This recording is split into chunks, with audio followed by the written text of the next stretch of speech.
Camp Dearborn. For most, this 600-acre recreational retreat in Milford brings back memories of family vacations, camping with friends, and endless summer memories. People used to drop their kids off in the morning and say be home by 9. Right. It was that kind of place. Bill Doroghazi was a camp counselor there back in the 80s. And it was great, and we were there all summer. Bill loved the place and the people at Camp Dearborn so much, he convinced his sister Anne to work there. She went down to be a laborer, which meant you set up tents, you take care of things, you fix things. Anne came back summer after summer, eventually living inside this trailer while working on camp property. Was she ever worried about safety? Never worried about that. Anne was independent, strong, and Bill says she could take care of herself. That is, until Saturday, September 26, 1981, the last day she was seen alive. She was last seen at about 9:30 that evening in one of the shower buildings. Bill Peterson is a retired Detroit homicide detective who now helps in the Oakland County Sheriff's Cold Case Unit. I think Sherlock Holmes told Dr. Watson that once you eliminate everything that's impossible, what's possible is what happens. Peterson said it wasn't uncommon to leave the camp and walk down General Motors Road to a nearby gas station for snacks or cigarettes. Did Anne do that? Another couple thought they saw somebody that looked like her walking back from Milford to the camp, but they couldn't swear to it.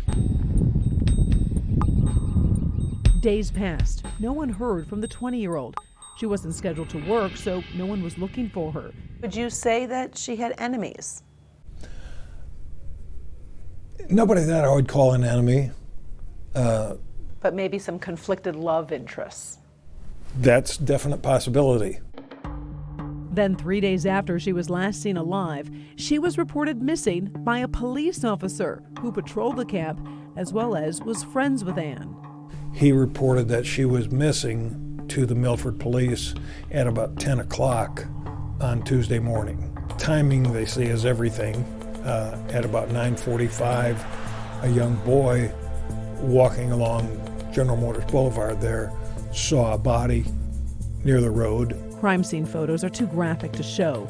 She had socks on. Her shirt was pulled up over her head.